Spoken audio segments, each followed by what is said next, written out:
Audio Jungle.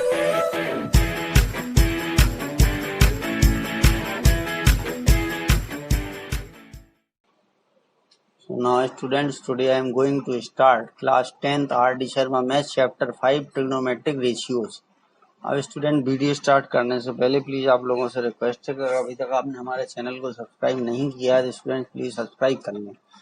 अब देखिए इसका इंट्रोडक्शन क्या है स्टूडेंट्स कि in this chapter we intend the study an important branch of mathematics called trigonometry. यहाँ पे हम पढ़ेंगे ट्रिग्नोमेट्री के बारे में। अब the word trigonometry is derived from the Greek words trigonon and metron. The word trigonon means a triangle and the word metron means a measure. यानी उसके ट्रायंगल को मेजर करने के लिए जिस मेट्री का हम यूज करते हैं उसको हम ट्रिगोनोमेट्री बोलते हैं। तो यहाँ पे क्या निष्कर्ष निकला कि trigonometry means the science of measuring triangles. In broader sense it is that branch of mathematics which deals with the measurement of the sides. इसमें क्या करते हैं स्टूडेंट्स, हम measurement of the sides and the angles of a triangle and the problems allied with angles. इससे related problem को हम, ठीक है, यानी जिसमें साइड और एंगल से रिलेटेड प्रॉब्लम को हम इसमें डिस्कस करते हैं स्टूडेंट्स। अब देखिए एंगल क्या है। तो एंगल में क्या है स्टूडेंट्स, कंसीडर ए रे ओ ए। हमने यहाँ पर एक रे ओ ए ले ली। In this ray rotates about the end point O. अब इस रे को हम रोटेट करेंगे ओ ए को, तो यहाँ पर ये हमें ओ बी मिल गया स्टूडेंट्स, ठीक है। Take the position O B. यहाँ पर ओ बी पर आ गई तो इसने ये एंगल थीटा बनाया, यहाँ से लेके यहाँ तक एक एंगल थीटा बनाया स्टूडेंट्स, ठीक है। तो इससे angle A O B generate हुआ। देखिए angle A O B has been generated. Thus an angle is considered as the figure obtained by rotating a given ray about its end point, ठीक है। अब student जो revolving रे है इसको हम कहते हैं generating line of the angle. The initial position O is called the initial side. ये इनिशियल साइड है, ये हमारी जो है ये इनिशियल साइड है, ठीक है। और ये जो है जनरेटिंग लाइन है, ठीक है। O B is called the terminal side, या हम इसको बोलते हैं टर्मिनल साइड। ये तो इनिशियल साइड और टर्मिनल साइड मिलकर के एक एंगल बनाती हैं, ठीक है। अब measure of an angle, the measure of an angle is the amount of rotation from the initial side to the terminal side. Basic चीजें हैं। अब ट्रिग्नोमेट्रिक रेशियोज को हम स्टूडेंट्स कैसे फाइंड करेंगे, ठीक है।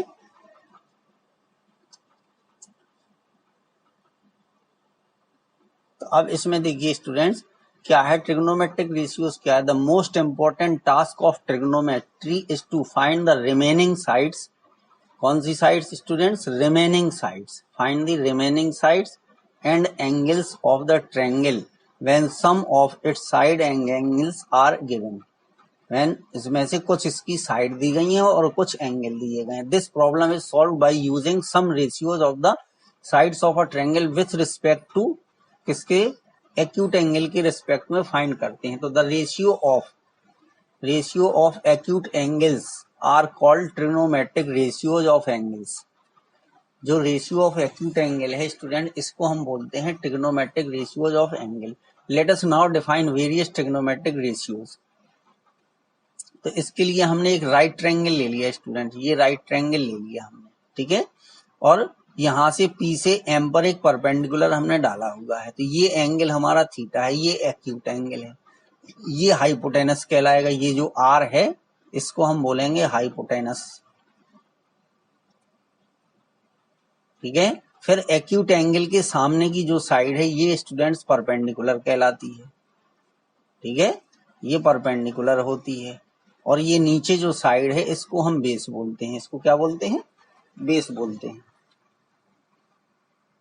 चलिए अब देखिए यहाँ पर ये हाइपोटेनस हो गया हमारा, ये परपेंडिकुलर हो गया और ये बेस हो गया, ठीक है। ये परपेंडिकुलर, ये बेस, ये हाइपोटेनस हो गया। अब यहाँ पर स्टूडेंट्स कुछ ट्रिग्नोमेट्रिक रेशियोज दिए हैं। पहला है साइन थीटा। तो sine theta is equal to होता है परपेंडिकुलर अपॉन हाइपोटेनस। परपेंडिकुलर हमारा है y, इसको हमने y से रिप्रेजेंट किया है, ठीक है। और ये हमारा r से रिप्रेजेंट किया है, इसको बेस को x से रिप्रेजेंट किया, तो y अपॉन r। और इसको हम साइन थीटा यहाँ भी है कोसाइन थीटा, ये कोसाइन थीटा इसका फुल फॉर्म है। बेस अपॉन हाइपोटेनस, इसको X upon R, and is written as cos theta, इसको शॉर्ट में एब्रिविएट करके कॉस थीटा बोला जाता है। टेंजेंट थीटा इसको टेन थीटा बोलते हैं। तो tan theta is equal to perpendicular upon base होता है। कॉसेक थीटा जो है वो आर अपॉन एक्स होता है, यानी hypotenuse upon perpendicular. Second theta इसको हम सेक थीटा पढ़ते हैं, इसको कॉसेक पढ़ते हैं, ठीक है। Hypotenuse upon base, cotangent theta base upon perpendicular X upon Y, and is written as cot theta. अब इसमें स्टूडेंट एक नोट दिया है कि it should be noted that sine theta is an abbreviation for sine of angle theta. जो sine theta क्या है, एक एब्रिविएशन है for sine of angle theta, ठीक है। एंगल थीटा के साइन, यानी sine of angle. It is not the product of sine and theta, ये साइन और थीटा का प्रोडक्ट नहीं है, ये abbreviation of sine of angle theta है and theta. Similar is the case for the other trigonometric ratios. The above trigonometric ratios are defined for an acute angle theta. किसके लिए define किए गए हैं स्टूडेंट? एक एक्यूट एंगल थीटा के लिए ही इनको डिफाइन किया गया है। ये चीज आपको अंडरस्टैंड करना है, ठीक है। अब देखिए एक थ्योरम दी गई है कि the trigonometric ratios are same for the same angle, ठीक है। जो ट्रिग्नोमेट्रिक रेशियोज हैं ये सेम होते हैं फॉर द सेम एंगल। अब यहाँ पर स्टूडेंट्स क्या है, इस चीज को प्रूफ करेंगे। एक ये फिगर दिया गया है, यहाँ हमने एक परपेंडिकुलर ये डाला, एक परपेंडिकुलर ये डाला, ठीक है। अब ये एंगल जो एक्स ए वाई है, ये students X A Y equal to theta है। अब इस चीज को प्रूफ करने के लिए कि इन दोनों का रेशियो सेम होगा, same for the same angle. अब देखिए यहाँ पर हम इस एंगल को ऐसे भी बोल सकते हैं कि एंगल पी ए एम, ठीक है, is equal to angle Q A N. क्योंकि एंगल चेंज नहीं हुआ, हमने इसको पी से स्टार्ट किया, यहाँ से स्टार्ट किया और एम तक गए, तब भी ये एंगल दोनों थीटा ही होंगे। फिर हम क्यू से चले क्यू ए एन, तब भी ये थीटा ही होगा, ठीक है। अच्छा, अब इन दोनों ट्रायंगल को स्टूडेंट्स हम सिमिलर दिखा देंगे। क्या दिखा देंगे? सिमिलर, ठीक है। अब ये हो जाएगा कि in triangle Q A N, in triangle Q A N and triangle, ठीक है, पी ए एम, ये हो गया। अब देखिए इसमें क्या है स्टूडेंट्स कि ये दोनों एंगल एम और एंगल एन जो है ये 90 डिग्री, ठीक है। और ये पी ए एम यानी क्यू ए एन, तो ये हो जाएगा कि angle Q A N equal to angle P A M, ठीक है। तो ये हमें गिवन है, ठीक है, ये दोनों थीटा के इक्वल हैं, ये गिवन है। फिर स्टूडेंट्स इसमें आएगा कि angle N is equal to angle M each 90 degree, ठीक है, बाई कंस्ट्रक्शन। क्योंकि यहाँ पर हमने ये दोनों परपेंडिकुलर डाली थी, तो अगर किसी एक ट्रायंगल के दो एंगल किसी दूसरे ट्रायंगल के दो करस्पॉन्डिंग एंगल के इक्वल हो, तो वो दोनों ट्रायंगल जो है वो सिमिलर हो जाती है। तो students triangle Q A N similar triangle P A M, ठीक है। अब देखिए इनका जो रेशियो होगा यानी Q A upon P A equal to Q N upon P M, ठीक है। Q N upon P M is equal to, अब बचा क्या? ए एन बचा है, ए एन बटे ए एम, ठीक है। अब पहले ट्रायंगल के लिए देखिए इन ट्रायंगल, ठीक है, पी ए एम हम निकालेंगे साइन थीटा, ठीक है। तो साइन थीटा की वैल्यू क्या आएगी? परपेंडिकुलर, तो परपेंडिकुलर हो गया पी एम अपॉन हाइपोटेनस, तो ये हो गया ए पी, ठीक है। अब हम in triangle Q A N इसमें निकालेंगे तो इसमें साइन थीटा की वैल्यू क्या आएगी स्टूडेंट्स? ठीक है, इसमें साइन थीटा की वैल्यू आएगी परपेंडिकुलर अपॉन हाइपोटेनस, ये आ गया ए क्यू। ठीक है, अब यहां से देखिए क्या ये दोनों चीजें पीएम अपॉन ये पीएम अपॉन ए पी, ठीक है, और Q A upon Q N upon A Q, Q N upon A Q. ठीक है, तो इन दोनों को लेकर के देखिए अगर हम इसको अरेंज करें तो किस तरीके से अरेंज कर सकते हैं। हम इसको अरेंज अगर करेंगे तो इससे हमें क्या मिलेगा, देखिए इनको ये इधर पीएम ए क्यू की जगह आ जाएगा, तो PM upon P A is equal to ये हो जाएगा क्यू एन। ठीक है, Q N upon A Q.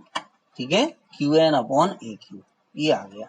अब इसका देखिए क्रॉस मल्टीप्लाई अगर इसका आप करोगे इसका, तो Q A into P M, तो Q A into P M ये आ गया। इसका क्रॉस मल्टीप्लीकेशन करोगे P A into Q N, तो ये P A into Q N आ गया। तो ये दोनों, इसको इक्वेशन हम फर्स्ट मान लेंगे। तो अब देखिए P M upon P A is equal to Q N upon A Q, ये दोनों इक्वल हैं।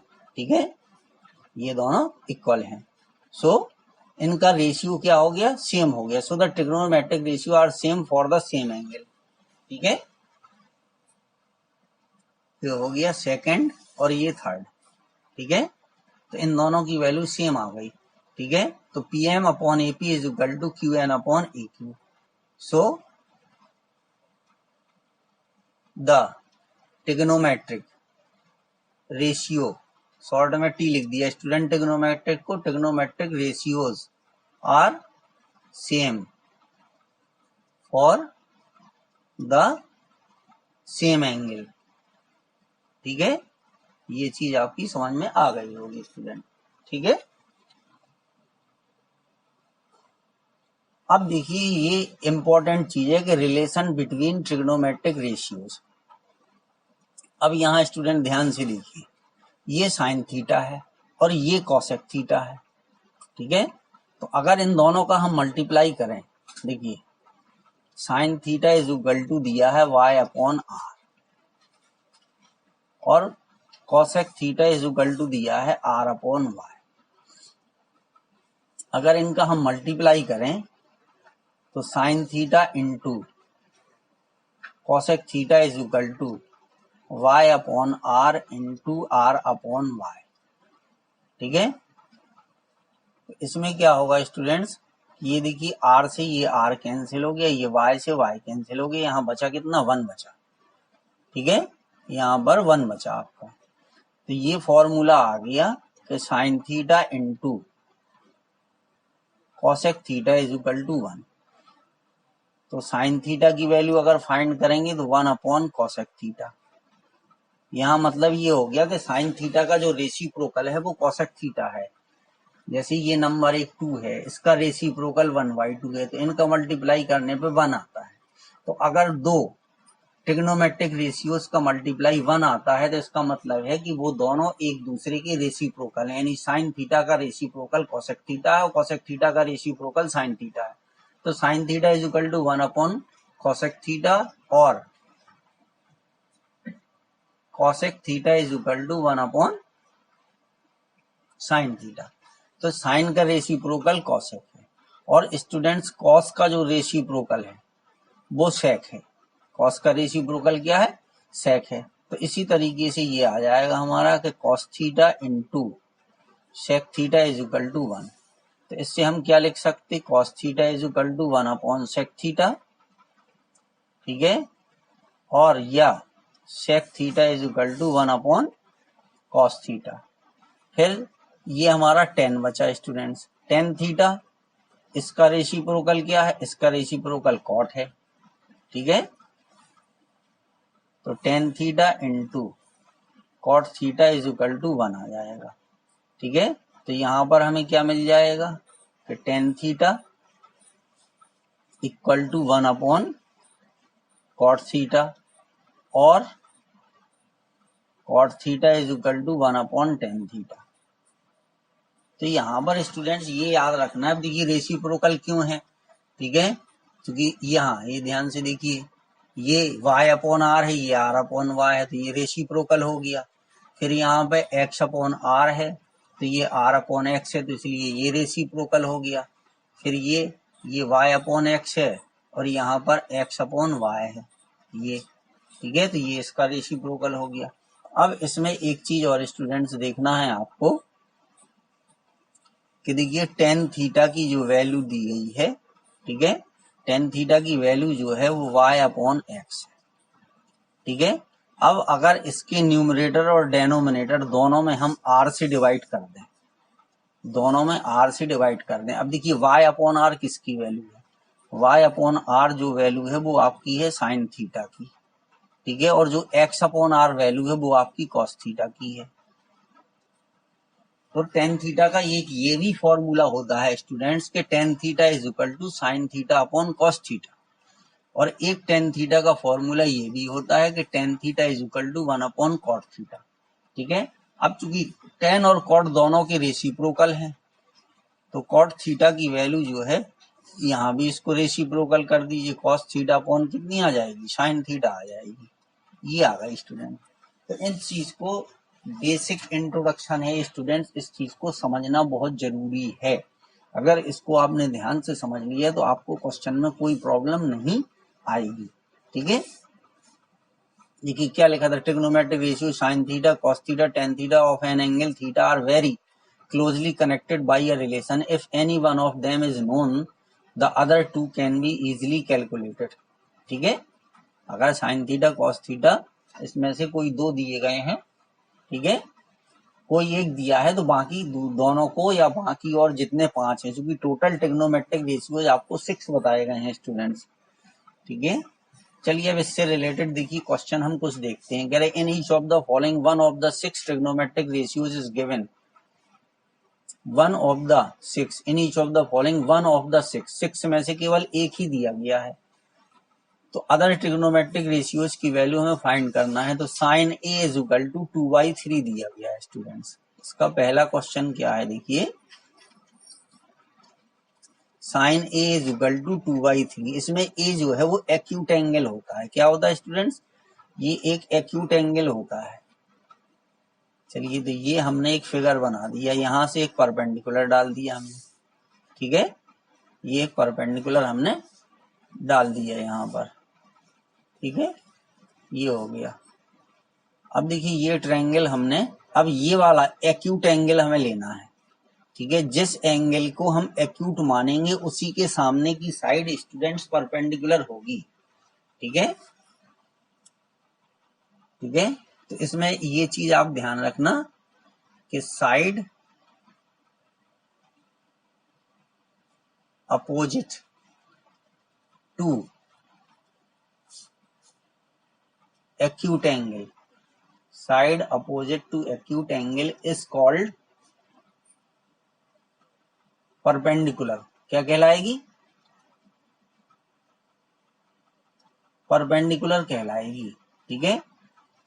अब इसमें देखिए अगर हम इसको ए मानते तो ये परपेंडिकुलर होता, ये बेस होता, हाइपोटेनस फिक्स रहेगा स्टूडेंट्स, ठीक है। तो इसको हमने ए माना इसलिए ये परपेंडिकुलर होगा, ये बेस होगा और ये हाइपोटेनस होगा। अब sine A is equal to 2/3, तो sine A is equal to क्या होता है, परपेंडिकुलर अपॉन हाइपोटेनस।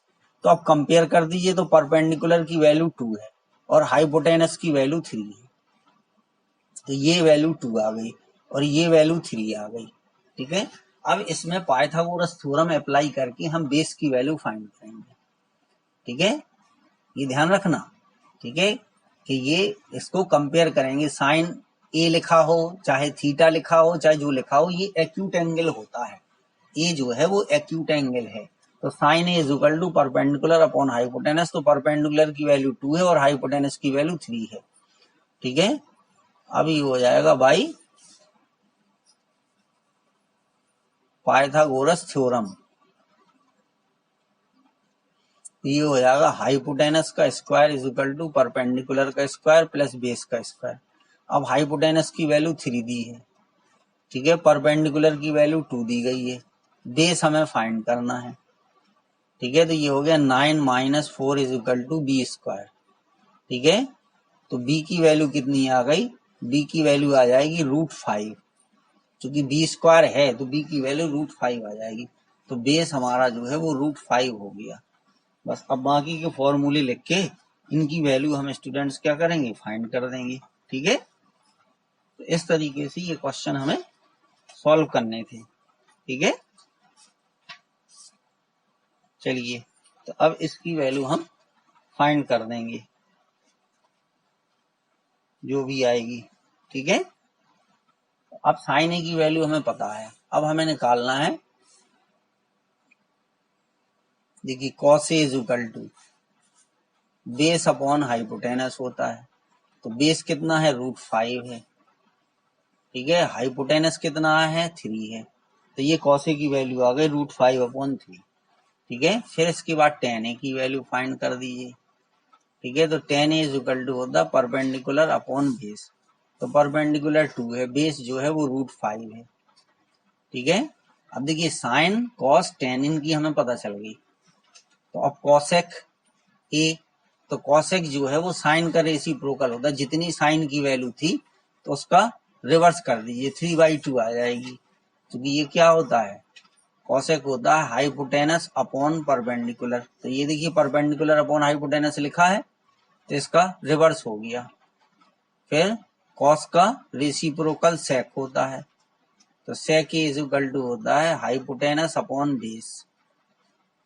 तो हाइपोटेनस कितना है स्टूडेंट्स, हाइपोटेनस 3 है, बेस कितना है, √5 है। तो देखिए ये आ गया 3/√5। फिर बचा कॉट, तो कॉट tan का रेसिप्रोकल होता है, बेस अपॉन परपेंडिकुलर। तो बेस की वैल्यू कितनी है, √5, परपेंडिकुलर कितना है, 2 है। तो इस तरीके से ये सब वैल्यू हमारी आ गई स्टूडेंट्स।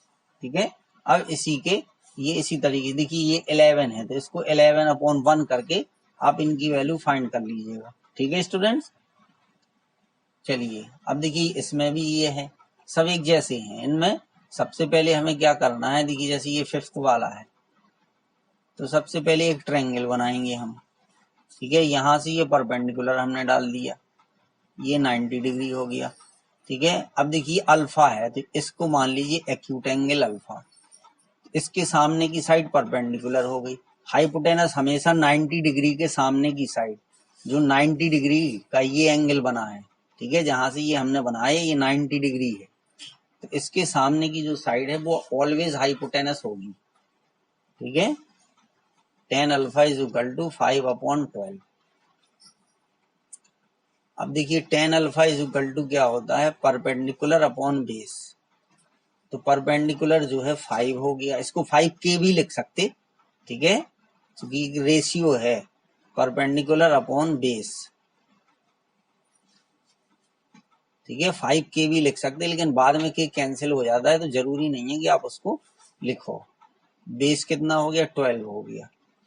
अब यहाँ पर हम पाइथागोरस थ्योरम लगा के हाइपोटेनस का square is equal to perpendicular का स्क्वायर प्लस बेस का स्क्वायर। ठीक है, तो इसमें हाइपोटेनस हमें फाइंड करना है। तो परपेंडिकुलर कितना हो गया, 5, तो 5 का स्क्वायर, बेस कितना हो गया, 12 हो गया, तो 12 का स्क्वायर, ये आ गया 25 प्लस,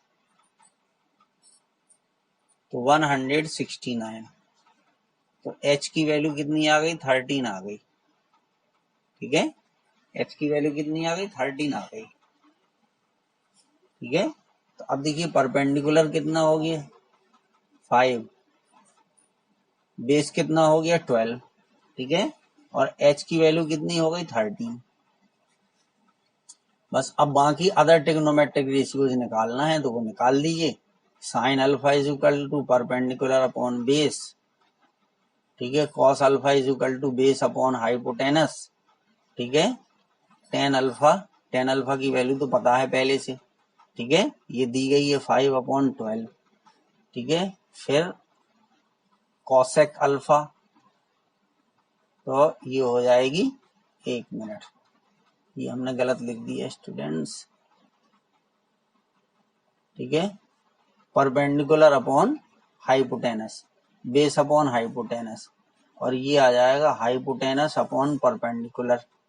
कॉसेक के बाद सेक अल्फा, ठीक है, तो sec alpha is equal to हो जाएगा हाइपोटेनस अपॉन बेस, फिर कॉट अल्फा, तो बेस अपॉन परपेंडिकुलर। अब इनकी वैल्यू रख दीजिए, साइन अल्फा की वैल्यू क्या है, परपेंडिकुलर अपॉन हाइपोटेनस, बेस कितना है 12 अपॉन 13, ठीक है, हाइपोटेनस 13 है, परपेंडिकुलर कितना है 5 है, ठीक है, सेक अल्फा, हाइपोटेनस 13 है, बेस कितना है 12 है, कॉट अल्फा, ठीक है, तो ये 12 अपॉन 5 आ जाएगा। तो इस तरीके से स्टूडेंट्स ये क्वेश्चंस आपको करने थे, ठीक है, क्रम से इसको हमने लिख दिया है, ठीक है, इस तरीके से आएंगे स्टूडेंट्स ये। तो इस तरीके से क्वेश्चंस आपको करने हैं।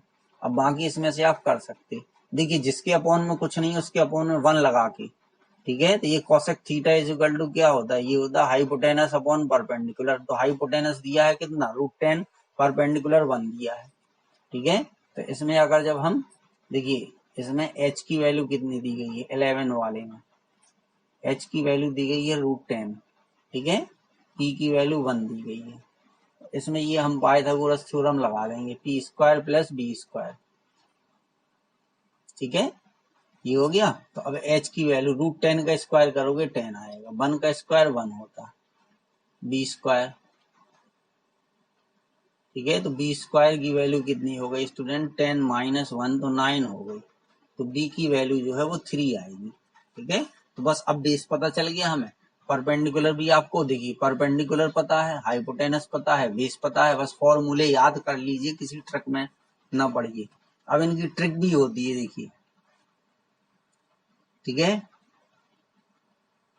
लेकिन आप पहले याद करो फिर मैं आपको ट्रिक बताऊंगा, ठीक है, क्योंकि नहीं तो बच्चे ट्रिक के चक्कर में फिर उसको याद नहीं करते। अब देखिए सेकंड क्वेश्चन है आपका ये कि इन ट्रायंगल एबीसी, इस क्वेश्चन में क्या कह रहा है कि इन ट्रायंगल एबीसी, तो देखिए एक ट्रायंगल हम बना देंगे, चलिए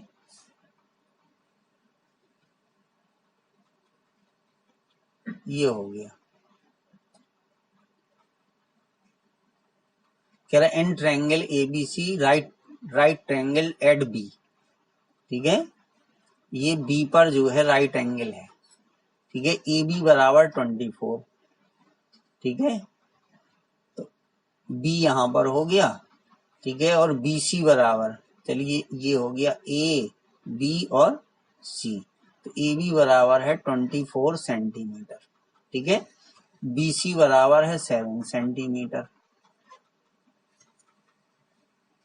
अच्छा, ठीक है, तो अब सबसे पहले हमें हाइपोटेनस पता करना होगा, बी 90 डिग्री है तो इसके सामने ये 90 डिग्री है, ठीक है, अच्छा अब हमें फाइंड करना है साइन ए, तो ये है स्टूडेंट ए यहाँ पर है, ठीक है, तो इसके सामने की साइड परपेंडिकुलर होगी, ये ध्यान रखना, ठीक है, इसलिए हमने वहां पे रिमार्क भी लिख दिया था, और ये बेस हो गया, हाइपोटेनस हम फाइंड कर लेंगे, तो H square is equal to P square plus B square, ठीक है, तो परपेंडिकुलर हमारा कितना है 7 का स्क्वायर प्लस 24 का स्क्वायर, तो ये 7 का स्क्वायर आ गया 49 और 24 का स्क्वायर हो गया 576, तो ये आ गया 625, तो h की वैल्यू हो गई √625। अब देखिए बाकी कैलकुलेशन आपको आनी चाहिए, नहीं तो आप इसी से आगे नहीं बढ़ पाओगे, तो h की वैल्यू आ गई 25, तो ये हाइपोटेनस हो गया हमारा 25। अब जो आपको फाइंड करना वो फाइंड कर लीजिए, देखिए साइन ए, अब ध्यान रखिएगा ए है, ठीक है, तो परपेंडिकुलर यहाँ है, तो sine A is equal to होता है परपेंडिकुलर अपॉन हाइपोटेनस, ठीक है, क्योंकि परपेंडिकुलर और बेस चेंज होते रहते हैं स्टूडेंट, लेकिन हाइपोटेनस कभी चेंज नहीं होता है, ये चीज याद रखिएगा, ठीक है, हाइपोटेनस कभी भी चेंज नहीं होगा, perpendicular base according to acute angle change हो जाएंगे, ठीक है। अब देखिए परपेंडिकुलर कितना है 7 है, हाइपोटेनस अभी हमने फाइंड किया 25 है, फिर इसके बाद कॉस ए, कॉस ए क्या है, बेस अपॉन हाइपोटेनस है, ठीक है। तो बेस कितना है स्टूडेंट्स, 24 है, ठीक है। हाइपोटेनस कितना है, 25 है, तो ये आ गया 24/25। अब इसी का जो सेकंड पार्ट है इसमें पूछ रहा है साइन सी और कॉस सी की वैल्यू क्या होगी, ठीक है। तो चलिए देखिए, एक हम फिर राइट ट्रायंगल बना दें,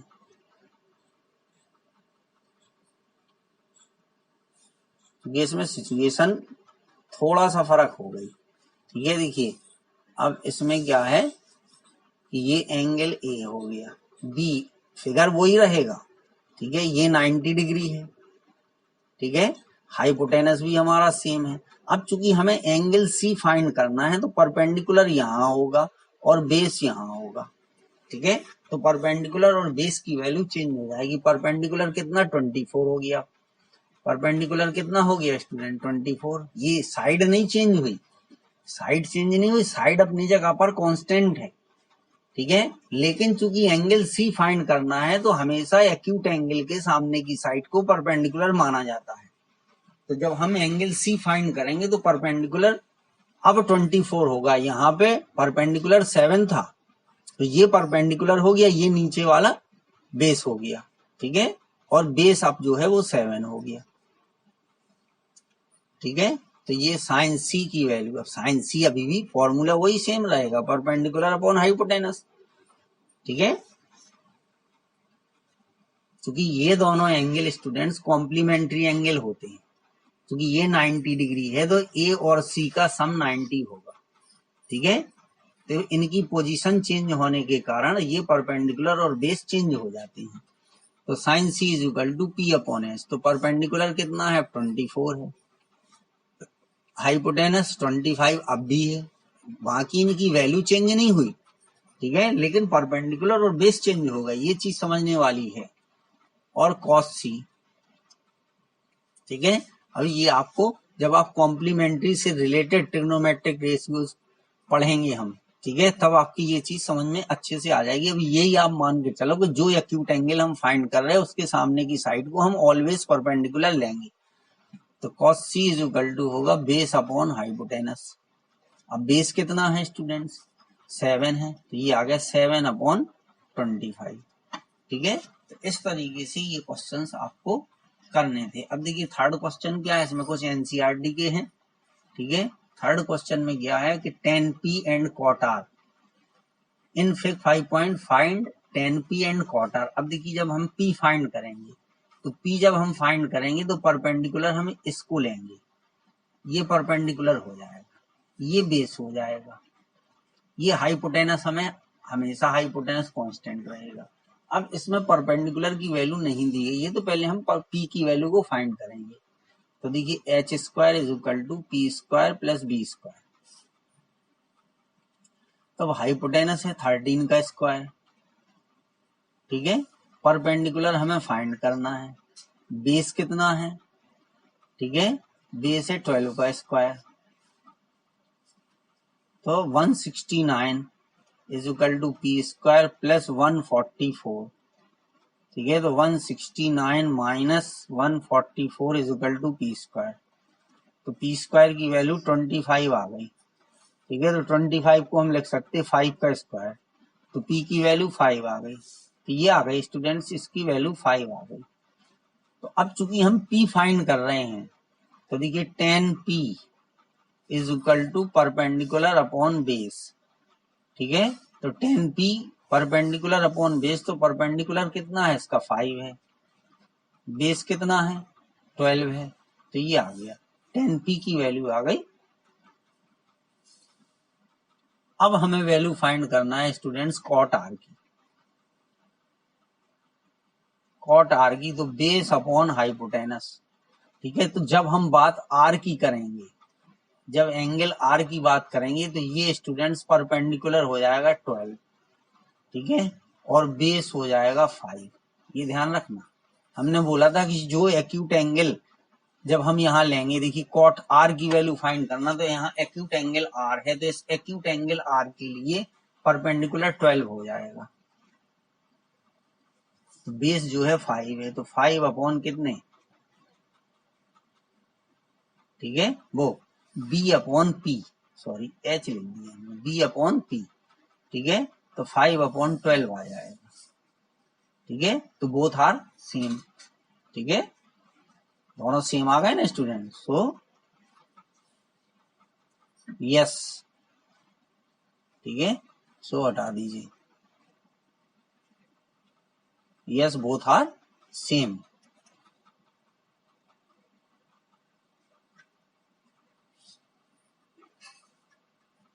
दोनों कैसे होगा, सेम होगा स्टूडेंट, बोथ आर सेम, ठीक है, इस तरीके से ये क्वेश्चंस स्टूडेंट्स आपको फाइंड करने थे। अब इससे रिलेटेड जो क्वेश्चन